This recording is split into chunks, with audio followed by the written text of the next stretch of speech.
பொதிகை தொலைக்காட்சி நேயர்களுக்கு அன்பான வணக்கம். இந்த நிகழ்ச்சி ஹலோ டாக்டர் நிகழ்ச்சி. ஹலோ டாக்டர் நிகழ்ச்சிக்கு உங்களை வரவேற்பதில் மிக்க மகிழ்ச்சி அடைகிறோம். ஒவ்வொரு புதன்கிழமை காலை 10 மணி முதல் 11 மணி வரை நமது பொதிகை தொலைக்காட்சியில் ஹலோ டாக்டர் நிகழ்ச்சி சிறப்பா ஒளிபரப்பாயிட்டு வருது. இந்த நிகழ்ச்சியில சித்த மருத்துவம் குறித்த சிறப்புகள் குறித்து விரிவா பேசிட்டு வரோம். சுமார் 2000 ஆண்டுகளுக்கு முன்பு சித்தர்கள் மூலிகைகளை ஆராய்ச்சி பண்ணி பலவிதமான நோய்களுக்கு எந்த பக்க விளைவுகள் இல்லாத மருந்துகள் கொடுத்ததுதான் சித்த மருத்துவம். இன்றைய நிகழ்ச்சியில உடல் பலவீனம் மற்றும் நரம்பு தளர்ச்சிக்கு சித்த வைத்தியத்துல என்னென்ன குறிப்புகள் சொல்லியிருக்கு அதை பத்தி தான் பேச போறோம். நம்மிடையே சென்னை டி நகரில் இயங்கி வரும் செயின்ட் ஆண்டனி சித்த வைத்திய சாலையின் தலைமை மருத்துவர் டாக்டர் ஜே ஜான்சன் அவர்கள் நம்மிடையே இருக்கிறார். சார், நேயர்கள் சார்பாக நிகழ்ச்சிக்கு உங்களை வரவேற்கிறோம். நேயர்களை, இந்த நிகழ்ச்சியில் நீங்கள் கலந்து கொண்டு உங்கள் சந்தேகங்களை கேட்டு தெரிந்து கொள்ளுமாறு கேட்டுக்கொள்கிறோம். சென்னை நேயர்கள் 0446462827, வெளியூர் நேயர்கள் 04417077, கைபேசி எண்கள் 9444901011, 9444901021, வெளிநாட்டு நேயர்கள் 009144253970. நேயர்களே, இந்த நம்பரை நோட் பண்ணிக்கோங்க. உங்களுக்கு உடல் பலவீனம், நரம்பு தளர்ச்சி குறித்து எந்த விதமான சந்தேகம் இருந்தாலும் நீங்கள் இந்த தொலைபேசி எண்களை அழைத்து டாக்டர் கிட்ட டைரக்டா உங்களுடைய சந்தேகங்களை தீர்த்துக் கொள்ளலாம். உங்களுடைய இன்னொரு டாக்டரோட நம்பர் தர நோட் பண்ணிக்கோங்க. 9841059194, 0442435651. டாக்டர், நம்ம இன்னைக்கு உடல் பலவீனம் மற்றும் நரம்பு தளர்ச்சி பத்தி தான் பேசிட்டு வரோம். கடந்த சில வாரங்களாவே நம்ம இந்த டாபிக் பேசுறோம். அப்ப நீங்க சொன்னீங்க மன அழுத்தம் இல்லாம இருந்தாலே உடல்ல எந்த விதமான பாதிப்பும் ஏற்படாது அப்படின்னு நீங்க சொன்னீங்க. இந்த உடல் பலவீனம், நரம்பு தளர்ச்சி அப்படின்றது நோய்க்கான அறிகுறிகள்லாம் எப்படி இருக்கும் அப்படின்றது சொல்லுங்க. உடல் பலவீனத்தை பத்தி பார்த்துடலாம். பொதிகை டிவி நேயர் அனைவர்களுக்கு வணக்கம். அதாவது உடல் பலகீனம் என்பது வயதை பொறுத்து வரலாம். ஒண்ணு இல்லது உணவை பொறுத்து, உணவுகள் சாப்பாடுகள் சரியான முறையில் சாப்பிடாம இருந்தா கூட உடல் பலகீனம் ஏற்படலாம். முதல் பாயிண்ட். ரெண்டாவது ஏதாவது ஒரு நோய்கள் தொடர்புனால கூட, ஏதாவது நோய்கள் நமக்கு இருக்கு, அந்த நோயினுடைய தொடர்புனால கூட சில நேரங்களில் உடல் பலகீனம் ஏற்படலாம். அப்ப உடல் பலகீனம் என்பது இப்ப அந்த பெண் குழந்தைகள், ஆண் குழந்தைகள் முதல் பெரியவர்கள் வரை இந்த காலத்துக்கு ஏற்ற போல கூட மாறுறதுக்கு வாய்ப்பு உண்டு. இப்ப அந்த நிறைய அதிகமான வெயில் காலங்கள் இருக்கும்போது கூட, சம்மர் கோடை காலங்களில் மத்தியான வெயில் அதிகமாக போகிறோம் வச்சுங்க, சொட்டிங் அதிகமாகிடுது. அது சொட்டிங் அதிகமாகனா இன்டேக் ஆஃப் வாட்டர் நிறைய இருக்கணும். அப்போ வாட்டர் எவ்வளவு நம்ம எடுத்தால் கூட அது சொட்டிங்கில் போயிடுது. அப்போ அது ஒரு டயர்டாகும், ஓவர் டயர்டாகி உடல் பலகீனம் அடைஞ்சு சோர்வடைஞ்சிடும். அது ஒரு மெயின் பாயிண்ட் நமக்கு தெரியும். அப்போ அந்த வெயில் காலங்களில், குளிர்காலங்களில், பனிக்காலங்களில், அப்படி காலங்களில் பிரிக்கப்படும் பொழுது அந்த வெயில் காலங்களில் பொதுவாக இப்போ தண்ணி மிஸ்டேக் நிறைய வந்துடும் சில நேரங்களில். இப்போ தண்ணி பிரச்சனை இருக்கு வச்சுங்களேன், தண்ணி பெருனால ஏதாவது கூட அந்த வைரல் ஹெப்படைட்டிஸ் ஒன்று, அடுத்தால அதாவது டைஃபாய்டு ஃபீவர், மலேரியா, இந்த மாதிரி தண்ணி மிஸ்டேக்கினால வரக்கூடிய நோய்களோட சம்மரில் வாய்ப்புகள் உண்டு கோடை காலங்களில். அப்போ உடம்புல வேர்வைகள், அந்த வெயிலில் வெயில் படுவதனால வரக்கூடிய வேர்வைகள், குறிப்பாக மத்தியானம் அந்த 12 மணிலிருந்து சாயந்தரம் ஒரு 4 மணி வரை கடுமையான வெயிலுக்கு 112 டிகிரி 118 டிகிரி உடலை நமக்கு தாகும் பொழுது நம்முடைய உடலானது அதிகமான சோட்டிங் வேர்வை வெளியே வந்துடுது. சில இதில் வயதானவர்கள் என்ன செய்வாங்கன்னா, தலை சுத்து ஒரு பாடுப்பு மாதிரி வந்துடும். தலை சுத்து, மயக்கம், வேறு ஏதாவது நிழல் கிடைக்காதா, இல்லை ஏதாவது ஒரு இடத்துல நம்ம உட்காருவோம் ஒதுங்கலாமா, இந்த மாதிரி ஒரு சிம்டமேட்டிக்கான ஒரு பிரச்சனைகள் அவர்களுக்குள்ளே உருவாகும். அப்போ இதெல்லாம் உடல் பலகீனமாக இருக்க வாய்ப்புகள் உண்டு. அந்த மத்தியான வெயில நம்ம முழுமையாக தவிர்ப்பது நல்லது. அப்படியே நம்ம போறதா இருந்தால் ஏதாவது ஆட்டோலையோ இல்லை கார்ல இந்த மாதிரி எதாவது பயன்படுத்தணும். 2 வீலரில் அதிகமாக பயன்படுத்தும் போது நம்ம உடம்பு கெட்டு போறதுக்கு, உடல் சோர்வடைறதுக்கு, உடல் பலகீனமாக இருக்கு வாய்ப்புகள் அதிகம். இதில் ஒரு பாயிண்ட். அடுத்தால தண்ணி தாகம் அதிகமாக இருக்கு. தண்ணி நிறைய காலையில் எழுந்துச்சோன்னா வெறுவயத்தில். இப்போ கிராமங்களில் பொறுத்தவரை பார்த்தீங்கன்னா இந்த நீராகாரம் சொல்லுவாங்க. பழைய சோற்றினுடைய தண்ணியில நீராகாரம் தண்ணி, சின்ன வெங்காயம், பச்சை மிளகாய் இதெல்லாம் கலந்து சாப்பிடுவாங்க. அது குறிப்பாக மீனவர்கள் அதிகமா எடுப்பாங்க. கடலுக்கு போகும்போது கூட விடிய காலங்களில், இரவு நேரங்களில் கூட அந்த சோறுகளை கொண்டு போய் அதில் மிளகா, இல்ல பழைய சோற்று தண்ணி அதை காலில் வெறுவயத்தில் எடுக்கும்போது அந்த மோர் கூட கலந்துருவாங்க, புளிப்பு இல்லாத மோர். அப்போ உடம்பு வந்து அந்த டயர்டு, அடுத்தால சோர்வுகள் இதெல்லாம் வந்து ஓரளவு தாக்குப்பிடிச்சு நிற்கும். ஏன்னா பிசிக்கல் ஒர்க்கு வந்து அதிகமாக இருந்து அந்த பிசிக்கல் ஒர்க்குனால வரக்கூடிய அப்பிடைட் வரணும். பிசிக்கல் ஒர்க்குனால அப்பிடைட் வராம சாதாரணமா காலையில மத்தியானம் நைட்டு 3 நேரம் நம்ம சாப்பிட்டோம் வச்சுங்க, அப்போ கார்போஹைட்ரேட் நமக்கு வந்து சரியான முறையில் டைஜஷன் ஆகாது. அப்ப டைஜஷன் ஆகாம அந்த கார்போஹைட்ரேட்டுடைய அதிகப்படுத்துறதுனாலையும் கிழங்கு ஐட்டங்கள் அதிகப்படுத்துறதுனால டயபெட்டிஸ் வர வாய்ப்புகள் உண்டு. அப்ப சிறிய வயது குழந்தைகள், 3 வயது குழந்தைகள், அடுத்தால வயதானவர்கள், இளம் வயது, நடுத்தர வயது, முதிய வயது என்று எல்லா வயதினர்களுக்குமே சர்க்கரை வருது. அதனால கூட உடம்பு பலகீனம், குழந்தை பிரச்சனை மற்றும் நரம்பு தளர்ச்சி மற்றும் மறைமுக பிரச்சனைகள் பல ஆண்களுக்கு இந்த காலகட்டத்தில் ஏற்படுது. இப்போ வந்து தூக்கம் வந்து ரொம்ப இம்பார்ட்டன்ட், நீங்க லாஸ்ட் டைமே சொன்னீங்க. சோ ஒரு மனிதன் வந்து சராசரியா எவ்வளவு மணி நேரம் தூங்கணும், கம்பல்சரியா தூங்கணும் அப்படின்னு? அதாவது வயதானவர்கள் 30 வயதிலிருந்து 40 50 வயது வரை வச்சீங்களா, 50 வயது 55 7 மணி நேரம் 7 மணி நேரம் அவசியம். குழந்தைகள் வந்து 8 மணி நேரம் 9 மணி நேரம் தூங்கணும். இரவு நேரங்கள்ல நிறைய பேர் தூங்கும். இப்ப இந்த கோடை விடுமுறை காலங்களுக்கு வச்சுங்களேன், இந்த நாட்கள்ல என்ன செய்யறது, தூங்குறது கிடையாது. தூங்காம நிறைய பேர் என்ன செய்யுது, ஏதாவது டிவி பார்த்துக்கிட்டோ இல்ல செல்போன்ல நிறைய இல்ல நெட்டு, இந்த மாதிரி நெட்டுகள் செல்போன் வந்த பிறகு நிறைய குழந்தைகளை பாதிச்சிருக்கு. என்ன பாதிப்புன்னா வந்து சாப்பாடுல கவனம் செலுத்துறது கிடையாது. அந்த டயத்துக்கு சாப்பிடுறதும் இல்லாம கால நேரம் பார்க்காம டிவி பார்க்கறது, அந்த இத டார்கெட் பண்ணாங்கன்னா அது முடியற வரைக்கும் அது எண்ட் ஆயிடக்கூடாது, அந்த கவலை. டாக்டர் தொடர்ந்து பேசலாம். நிகழ்ச்சியில முதல் காலர் லைன்ல வந்திருக்காங்க. வணக்கம். ஹலோ டாக்டர் நிகழ்ச்சி, இது யாரெங்க அழைக்கிறீங்க? ஹலோ ஹலோ ஹலோ, வணக்கம் மேடம். வணக்கம் மேடம், சொல்லுங்க உங்க பேர் என்னன்னு சொல்லுங்க. டாக்டர் இருக்காங்க, உங்க கேள்வி கேளுங்க. வயசு 40. சொல்லுங்கம்மா, சொல்லுங்க. கால் லெஃப்ட் சைடு மேல வலி, நரம்பு இருக்கிற மாதிரி ஒரு மாதிரி இருக்கிட்டே இருக்கு. அதுனா எந்த இதுவும் டாக்டரும் போய் அங்கேயும் தொட்டு, அதனால நரம்பு தளர்ச்சியால வருதுங்களா, ஏதாவது நாங்க டைலர் உட்காந்து தைக்கிறதா அந்த மாதிரி வருதுங்களா என்னன்னு சரியா தெரியல. கால்ல அவங்க டெய்லர், சோ அந்த மாதிரி தொடர்ந்து தைக்கிறது கால்ல வருதுங்களா? என்னம்மா கால்ல வலி இருக்கா? லெஃப்ட் சைடு மட்டும் ஒரு பக்கம் இழுக்கும், அப்படியே கண்ணீர் இருந்து கலைந்து கால் வரையுங்க சார். சரி சரி, இடது பக்கத்துல இல்லையா? இடது பக்கத்துல, இடது பக்கத்துலயா? ஆமாங்க சார், ஆமாங்க சார். இடது கால்ல வலி இருக்கா? இடது கால்ல இழுக்கிற மாதிரி இருக்கா?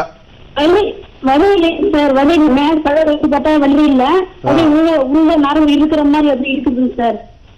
வீக்கமா இருக்கா? மூட்டுல வீக்கம், கால் பாதத்துல, கால் பாதத்துல வேற ஏதாவது ப்ராப்ளம்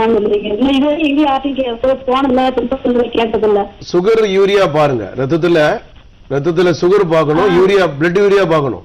இருக்கு சார், சுகர் இருக்கு. அதான் சுகர் கண்ட்ரோல் இருக்கணும்.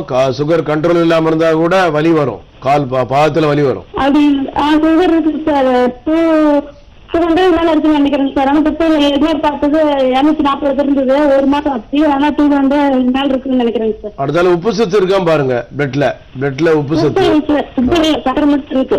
யூரின் எல்லாம் போகுதா? யூரின் சார், யூரின் எல்லாம் போகுது. அதுக்கு வலிக்கு உள்ள மருந்துகளை சாப்பிட்டு பாத்தீங்களா? அதெல்லாம் எதுவுமே எழுதுங்க சார். எங்கேயுமே டாக்டர் அப்படின்னாக்கா எந்த இதுவுமே எழுதி பண்ணல. எந்த ஊர்ல இருந்து பேசுறீங்க? சக்கரை வந்து இப்ப கொஞ்ச நாளா தான் இருக்குது, அதுதான் இப்ப சரி அதனாலதான் கேட்கலான்ட்டு. சர்க்கரை நோய்க்கு மருந்து சாப்பிடல? சர்க்கரை சாப்பிடுங்க சார், மாத்திரை போடுறீங்களா? ஆமாங்க சார். ஆமா, அங்க எந்த ஊர்ல இருந்து பேசுறீங்க? ஆரம்பூர், சேலம் ஆரம்பூர். பாப்பா திரும்ப நம்ம ரத்த பரிசோதனையும் சிறுநீர் பரிசோதனையும் பண்ணி பார்த்து இல்ல வேற ஏதாவது அந்த வாத நீர் இருக்கா பாக்கணும். வாதத்துல நீர், இந்த வாத நீர் இருந்தா கூட சில வலி வர வாய்ப்பு உள்ளுக்குல, சரிதா? ரத்தத்துல வாத நீர் இருக்கா பாக்கணும். தேவைப்பட்டா நம்ம எக்ஸ்ரே பெயிண்டிங்ல எக்ஸ்ரே எடுத்து பாத்துக்கலாம். சரி, அழைத்தமைக்கு நன்றி. இப்ப அவங்க வந்து கால் நரம்பு இழுக்கிற மாதிரி இருக்குன்னு சொன்னாங்கல்ல சார், இவங்க வந்து என்னென்ன உணவுகள் எடுத்துக்கணும், என்னென்ன உணவுகள் தவிர்க்கணும்? அதுக்கு சம்பந்தம் இல்ல. குழந்தை தரையில அந்த மொசைக் தரை இருக்குல்ல, அது சில நேரங்களோட சில பேருக்கு அக்செப்ட் ஆகல. மொசைக் ஆக்சுவலா என்ன இருக்கு என்ன இல்லன்னே தெரிய மாட்டேன்றது. ஆமா, அதுல வந்து சில நேரங்கள்ல படுத்துட்டு இருந்துச்சா கூட என்ன ஆகுதுன்னா கால் இழுக்குன்னு சொல்றாங்க. சயாட்டிக் நர்வ் இருக்கு தொடையில, அந்த சயாட்டிக் நர்வ் வந்து இழுத்து பிடிக்கும். அது வந்து தொடை நரம்புல தொடை நரம்பு வாதம் சொல்றது. சயாட்டிக் நர்வ்னு ஒரு நர்வ் இருக்கு, அந்த நர்வ் தான் பெரிய nerve.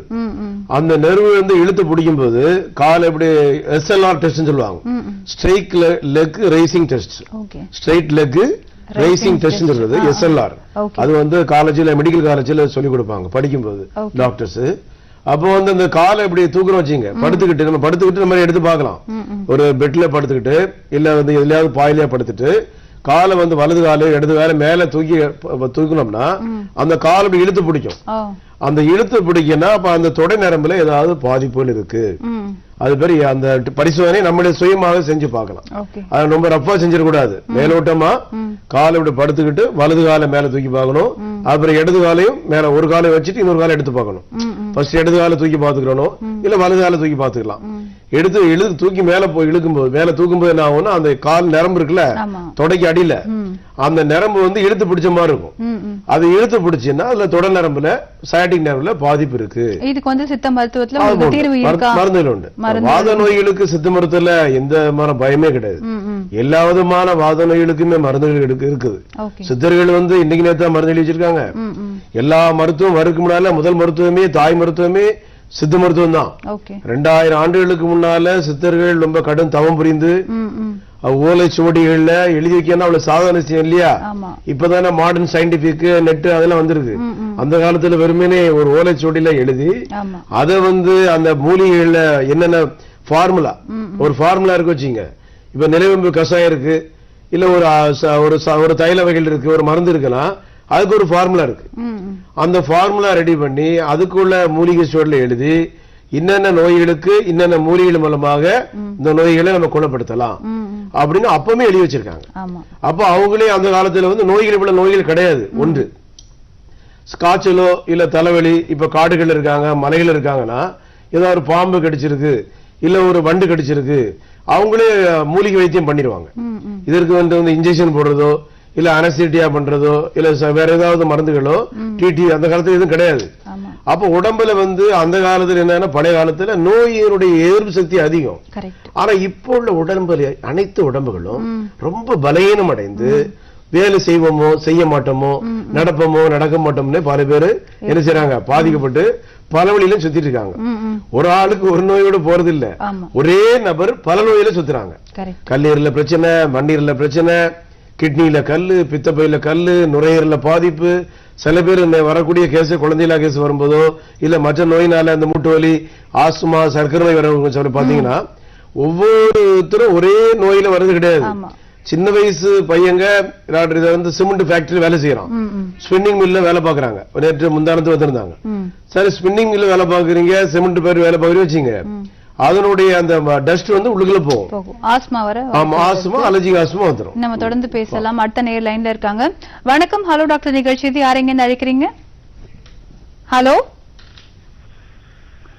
Hello good morning madam. Good morning. லைன்ல இருக்கீங்க, சொல்லுங்க.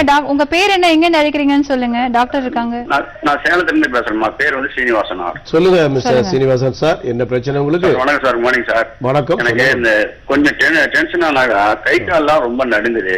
வயதனாதிய வயது வயது வந்து 45 சார். பிளட் பிரஷர் எல்லாம் பாத்தீங்களா? பிளட் பிரஷர் சுகர் இது எதுவுமே இல்லைங்க சார். நல்லா இருக்கு சார். சுகர் எதுவும் இருக்கா? நல்லா சாப்பிடுறேன் சார். என்னது நல்லா சாப்பிடுறாரு? அது உடல் பலகீனத்தினால வரக்கூடிய சோர்வு. மதுபானங்கள்லாம் உண்டா? மதுபானங்கள் அதெல்லாம் எதுவுமே கிடையாது சார். நல்லது. நீங்க அந்த உடம்பு பலகீனத்தினால சில நேரங்கள்ல கை காலம் உதற ஆரம்பிச்சிடும் நிறைய பேருக்கு. ஆமாங்க சார். உங்களுக்கு இவ்வளவு வயதுல உதறது வந்து ஒரு சாதாரண விஷயம். சின்ன வயசு ஆட்களையே நம்ம உதறிட்டு தான் வராங்க பாதி பேர். ஆமா, திருமணத்திற்கு முன்பு நிறைய வாலிபர்கள் இந்த இளைஞர்கள் இந்த பான் பராக்கு, பாக்கு, மாவா, அடுத்தால மதுபானங்கள் இந்த மாதிரி அதிகமான கேளிக்கைகள் பயன்படுத்துறதுனால உடம்பு பலகீனம், நரம்பு தளர்ச்சி இன்னைக்கு இளைஞர்களே நிறைய பாதிக்குது. அந்த இளைஞர்களை பாதிக்கும் பொழுது என்ன ஆகுதுன்னா உங்களுக்கு வயதான பிறகு இவ்வளவு பாதிப்பு வருது வந்து ஒரு சின்ன விஷயம் தான், அது பயம் கிடையாது.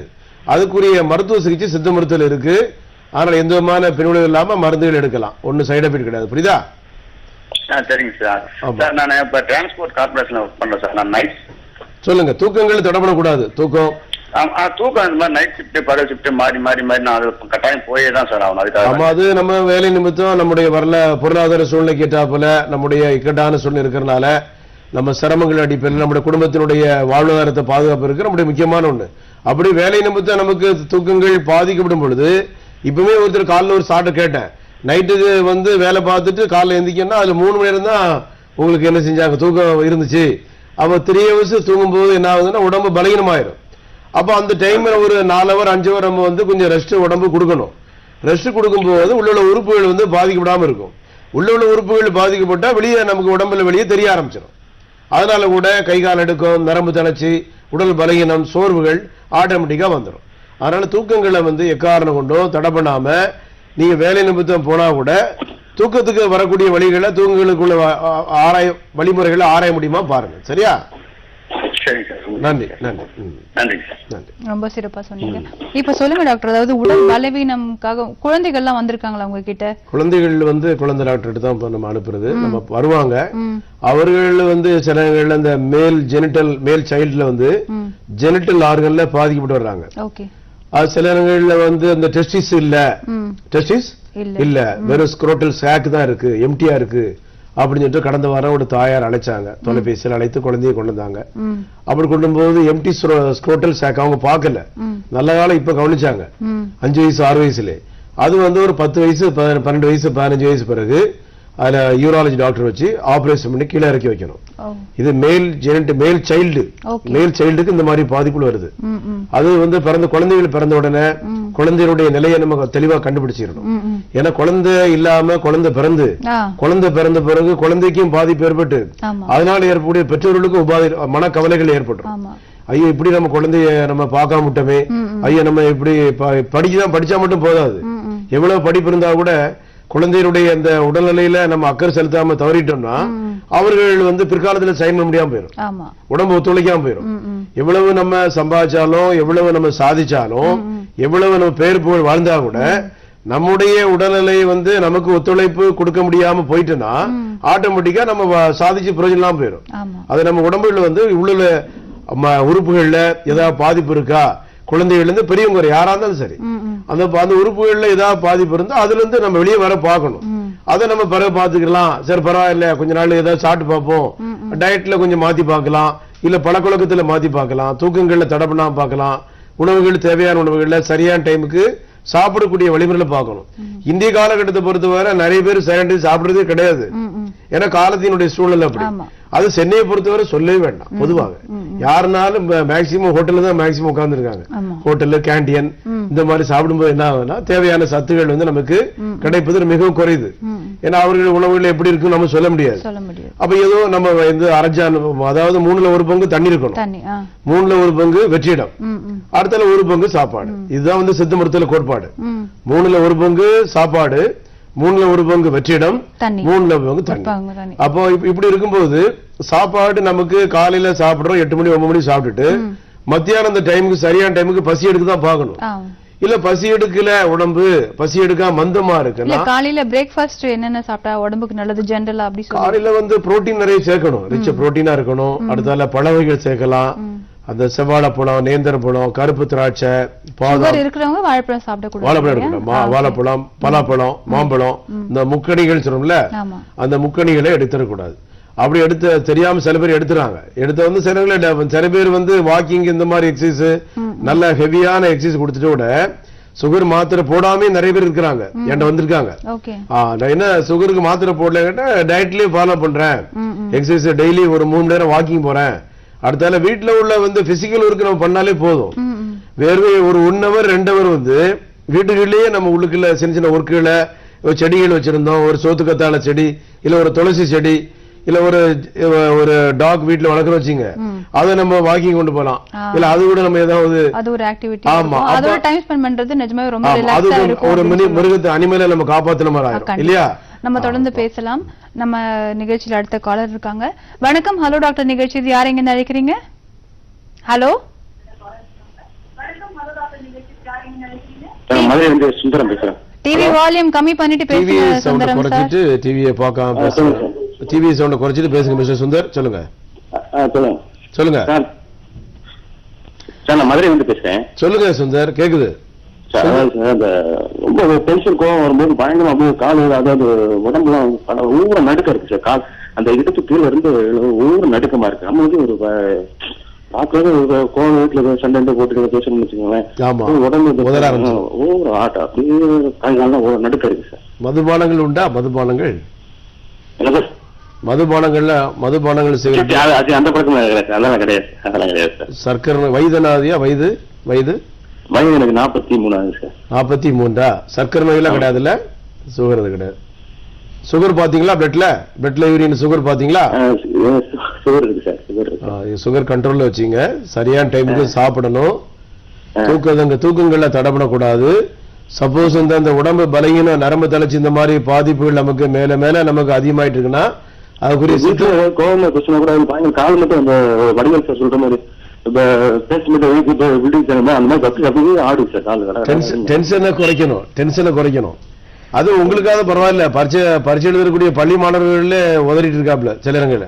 கொஸ்டின் பேப்பர் பார்த்தோன்னே சில பேர் பதட்டமாயி ஐயோ வந்துட்டு உதற ஆரம்பிச்சிடாங்க. ஆமா, ஒருவன் நடுக்க வந்துடும் பரீட்சை ஹால், எக்ஸாம் ஹால்ல. அதாவது எதையுமே நம்ம கண்டு நம்ம பயந்துடக்கூடாது. பயப்படுறதோ இல்ல எதை கண்டு இல்ல நம்ம ரொம்ப ஓவர் டென்ஷனாவும் இருக்கக்கூடாது.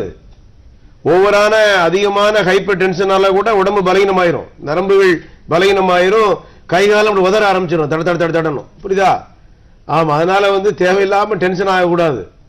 டென்ஷன் ஆனா கொஞ்சம் ரிலாக்ஸ் இருந்துடணும். டென்ஷன் ஆக வேண்டிய சூழ்நிலைக்கு டென்ஷன் ஆகலாம், தவறில்ல. அதே டென்ஷனை நம்ம தொடர்ந்து கடைபிடிச்சிடக்கூடாது. ஏதோ டென்ஷன் ஆனோம் அதோட விட்டுறணும். சில பேர் காலையில இருந்து நைட் வரைக்கும் டென்ஷன் ஆகிட்டு இருப்பாங்க. அந்த மாதிரி டென்ஷன் ஆகிட்டு இருந்துச்சுன்னா உடம்பு கெட்டு போயிடும், ஹார்ட் பீட் எகிரும், கார்டியாக் ப்ராப்ளம் வந்துடும், பிளட் பிரஷர் ஏறும், உடம்பு பலகீனமாயிரும், நரம்பு தளர்ச்சி எல்லாம் எல்லாமே டோட்டலாக வந்துடும். ஏன்னா கார்டியாக்குடைய அந்த பிளட் பிரஷர் 120/80 தான் blood pressure. High with low, அதாவது அதிகமா இருக்கும்போது 120 வரலாம். பிளட் ஹார்ட் சுருங்கும் போது 80. அப்போ விரியும் போது சுருங்கும் போதும் 120/80க்கு மேல 170 இருக்கு, 190 இருக்கு, 220 இருக்குன்னா என்ன செய்யுது? ஹார்ட்டுக்கு அதிகமான ஒர்க்லோடு கொடுக்குறோம். அப்ப ஹை டென்ஷனால, அதிகமான கோபத்தினால, படபடப்புனால என்ன ஆகுது? பிளட் பிரஷர் அதிகமாயிரும். இந்த கோவத்தை கண்ட்ரோல் பண்றதுக்கு கூட சில பேர் சிகரெட் பிடிக்கிறேன்னு கூட சொல்லுவாங்க. ரொம்ப டென்ஷன் ஆயிட்டேன், மூட் அவுட் ஆயிட்டேன், அந்த மாதிரி மைண்ட் ரிலாக்ஸ்டா வச்சுட்டா அந்த பிரச்சனை இல்ல. நிறைய பேர் நானே சிகரெட் கெடுதல் தான். சிகரெட் குடிக்கிறாள் மட்டும் கெடுதல் இல்ல, பக்கத்துல இருக்கிறவங்களுக்கும். ஆமா, டீ கடை, ஏதோ ஐடி கம்பெனி இல்ல இன்ஜினியரிங் எல்லா டிபார்ட்மெண்ட்லயும் டாக்டர்ஸ் சிகரெட் அடிக்கிறாங்களே. நானே பாத்துருக்கேன். டாக்டர்ஸ் சிகரெட் அடிக்க கூடாதுன்னு பேசின்னு சொல்லிட்டு வெளியே 2 சிகரெட் அடிச்சிருக்காங்க. இந்த மாதிரி இருக்கும்போது என்ன செய்ய முடியும்? அது என்ன கேட்டா டென்ஷனா இருக்கு டாக்டர் ஏன்ட்டு சொல்றாங்க. அப்ப டென்ஷன் இருக்கும், அதுக்கு என்ன செய்ய முடியும்? எல்லாருக்கும் டென்ஷன் இருக்கு. டென்ஷன் இல்லாம இருந்தா தான் உடம்பு சரியில்லாம போயிடும். டென்ஷன் இருக்கணும். அந்த டென்ஷன் அதிகமா உள்ளுக்குள்ள ஸ்டோர் பண்ணக்கூடாது. ஏதாவது பக்கத்துல ஃப்ரெண்ட்ஸ்கிட்டயோ இல்ல வீடுகள்லயோ இல்ல பெற்றோர்கள்ட்டயோ இல்ல நண்பர்கள்ட்டயோ இல்ல மனைவிட்டையோ இல்ல கணவர்கிட்டயோ நம்ம டிஸ்கஸ் பண்ணிடணும். யாரா இருந்தாலும் அந்த டிஸ்கஸ் பண்ணும்போது அந்த டென்ஷன் குறைஞ்சிடும். இந்த கோவம் அப்படின்றது சின்ன குழந்தையில இருந்தே இப்ப இருக்கு. சகிப்புத்தன்மை இல்லாம இருக்கு, ஒரு ரெஸ்ட்லெஸ்னஸ் இருக்கு. எப்படி அவங்கள எல்லாம் ஹேண்டில் பண்றதுன்னு சொல்லி ஹேண்டில் பண்றது என்னன்னா படிப்புல ரொம்ப ஃபோர்ஸ் பண்ணக்கூடாது. படிக்கிறது நிறைய பேர் ஃபோர்ஸ் பண்றாங்க. அது மெயினா இந்த ஸ்டேட் போர்டு சிபிஎஸ்இ எல்லா ஸ்டூடெண்ட்ஸுமே அந்த படிப்புடைய சுமைகள் அதிகம். ஒண்ணு முதுவெளி வந்துருது, அது சின்ன வயசுலயே எலும்பு தேஞ்சு போச்சு வருது. டாக்டர் நம்ம பேசலாம். அடுத்த நேர் லைன்ல இருக்காங்க. வணக்கம். ஹலோ டாக்டர் நிகழ்ச்சி இது. யார் எங்க அழைக்கிறீங்க? ஹலோ சொல்லுங்க சார், லைன்ல இருக்கீங்க. சொல்லுங்க, லைன்ல இருக்கீங்க, உங்க கேள்வி கேளுங்க. சென்னையில இருந்து பேசுறேன் மேடம். சொல்லுங்க. பேரு? பாண்டியன். சொல்லுங்க பாண்டியன், என்ன ப்ராப்ளம் உங்களுக்கு? சொல்லுங்க, என்ன பிரச்சனை? எனக்கு கால்ல வலி இருக்கு சார். இந்த லெஃப்ட் சைடு கால்ல. இடது கால்ல மூட்லையா கீழையா? கால் பாதத்திலயா? கீழே பாதத்துல, முனையில பாதம் இருக்குல்ல. ஆமா, அங்க வலி இருக்கு சார். அதுல வீக்கம் இருக்கா? வீக்கம் மேல வீங்கி இருக்கு. அது உள்ளுக்குள்ள ஏதாவது கால்சியம் டெபாசிட் ஆயிருக்கும். உள்ளுக்குள்ள ஏதாவது எலும்புகள் குரோத் ஆயிருக்கான் பார்க்கணும், எக்ஸ்ரே எடுத்து பார்க்கணும். கால் பாதத்தை எக்ஸ்ரே எடுத்து பார்த்தோம்னா தெரிஞ்சு போயிடும். புரியுதா? நான் கவர்மெண்ட் ஹாஸ்பிட்டல் நாங்க மாத்திரை கொடுத்தாங்க. ஆனா வலி பரவாயில்ல. ஆனா மாத்திரை 2-3 நாள் சாப்பிட்டேன். மறுபடியும் வலி இருக்கு, லைட்டா வீங்கி இருக்கு. அங்க கவர்மெண்ட் ஹாஸ்பிட்டலே நீங்க அதை எக்ஸ்ரே எடுத்து பாத்துருங்க. அந்த கால் பாதத்துல டாக்டர் சொல்லி, எலும்பு டாக்டர், ஆர்த்தோ டாக்டர் இருந்தாங்கன்னா அந்த கால் பாதத்துல எக்ஸ்ரே கொஞ்சம் எடுத்து பாக்குறதுக்கு முடி பாருங்க டாக்டர், ஹெல்ப் பண்ணுங்க அப்படின்னு சொல்லிட்டு நீங்களே எடுத்து கேளுங்க. சும்மா கேளுங்க, தவறு இல்லை. எக்ஸ்ரே எடுத்து பார்த்துட்டோம் நமக்கு சேஃப்டி. புரியுதா? வலி வரும்போது மாத்திரை போட்டு வலி குறையிறது வந்து அது சாதாரண விஷயம். அந்த நேரத்துக்கு வலிக்குள்ள மாத்திரைகளை சாப்பிட்டுட்டு அது கண்டினியூவா நம்ம எடுக்கிற மாதிரி போயிடக்கூடாது. சிலங்களை வந்து அந்த மாத்திரை நடக்க முடியாது. அதை எக்ஸ்ரே எடுத்து பார்த்துட்டு எனக்கு நீங்க அடுத்த வாரம் சொல்லுங்க. சரியா? நன்றி. நன்றி, உங்கள் அழைப்புக்கு நன்றி. இப்ப குழந்தைங்களை பத்தி பேசிட்டு இருந்தோம் சார். அவங்களுக்கு இப்ப ஸ்கூலுக்கு போறதா இருந்தா புத்தக மூட்டையே ரொம்ப வெயிட் ஜாஸ்தியா இருக்கு, அது ஒண்ணு. படிப்பு ஒரு பிரஷரா இருக்கு. அதே மாதிரி ஸ்கூலுக்குள்ள பீரியட்ஸ் ரொம்ப ஜாஸ்தி, அதுக்கப்புறம் வீட்டுக்கு வந்ததுக்கு அப்புறம் எக்ஸ்ட்ரா கரிக்குலர் ரொம்ப ஜாஸ்தி. சோ பேரண்ட்ஸ் வந்து குழந்தைங்களை எப்படி டீல் பண்ணணும், ஹேண்டில் பண்ணணும்னு சொல்லி பெற்றோர்கள் வந்து குழந்தைகளுடைய அந்த மன பக்குவத்தை பார்க்கணும். அவங்களுக்கு எதுல இன்ட்ரெஸ்ட்ன்றதையும் பார்க்கணும் ஃபர்ஸ்ட். ரெண்டாவது வந்து குழந்தைகளை வந்து அவர்களுக்கு தேவையானது செஞ்சு கொடுக்கணும். உள்ளுக்குள்ள குழந்தைகள் வந்து மற்ற ஸ்டூடெண்ட்ஸ் வந்து அதர் ஸ்டூடெண்ட்ஸை பார்ப்பாங்க. சாதாரண ஒரு ட்ரெஸ் விஷயத்துல இருந்து பேக், ஸ்கூல் பேக்ல இருந்து வச்சிருக்கக்கூடிய லஞ்சில இருந்து டிஃபன்ல இருந்து என்ன வச்சிருக்கோம். அது சில பேர் பையங்க வந்து தனியா ரிமோட்டா உட்காந்து சாப்பிடுவோம். அப்ப ஏன் ரிமோட்டா உட்காந்து சாப்பிடுறோம்னா மன அழுத்தம் இருக்கும், மன காம்ப்ளெக்ஸ், இன்ஃபீரியாரிட்டி காம்ப்ளெக்ஸ். சாப்பாடு சாதாரண டிஃபனை கொடுத்திருப்பாங்க, இல்ல சும்மா 2 ரொட்டி இந்த மாதிரி கொடுத்திருப்பாங்க. சில பேர் லஞ்ச் வந்து லக்ஸரியா எடுப்பாங்க. அப்ப வந்து அந்த மாதிரி ஒரு மன அழுத்தங்கள் வந்து கவலைகள் வந்து சின்ன வயசுலே நம்ம வந்து இப்படி சாப்பிட முடியலையே, நம்ம இப்படி இந்த ட்ரெஸ் போட முடியலையே, நம்ம தேவையான அளவு வந்து நம்ம கையில வந்து ஒரு காசு கூட இல்லையே, அந்த கவலையில் பொருளாதார சூழ்நிலை ஒண்ணு. ரெண்டாவது வந்து பொருளாதார சூழ்நிலைகள் பள்ளி குழந்தைகள் பாதிக்கப்படும் பொழுது அது பள்ளி ஆசிரியர்கள் வந்து சில இடங்கள்ல கண்டிப்பாங்க. நிறைய இடங்கள்ல ஆசிரியர்களுடைய மனப்பக்குவம் வந்து எல்லா குழந்தையும் ஒரே மாதிரி தான் பராமரிக்கணும். அது இருக்குதா என்பது கேள்விக்குறி, இருக்குதா இல்லையா என்பது மிக கேள்விக்குறி. அப்ப அந்த மாதிரி குழந்தைகள் வறுமை கோட்டுக்கு கீழே அந்த பள்ளி மாணவர்களோ பள்ளி மாணவிகளோ பாதிக்கப்படும் போது அவர்கள் எதிர்காலத்தில் வந்து நம்ம செய்யணும், அவர்கள் அந்த குழந்தைகளே ஒரு டார்கெட் வச்சுக்கணும். எப்படியாவது லைஃப்ல நம்ம அச்சீவ் பண்ணிடணும், அச்சீவ் பண்ணிடணும். என்ன பொறுத்தவரை நான் பார்த்த அளவுல நிறைய பள்ளி மாணவர்கள் பள்ளி மாணவிகள் குழந்தைகள்ல கஷ்டப்பட்டு தான் நீங்க சாதிச்சிருக்காங்க சின்ன வயசுல.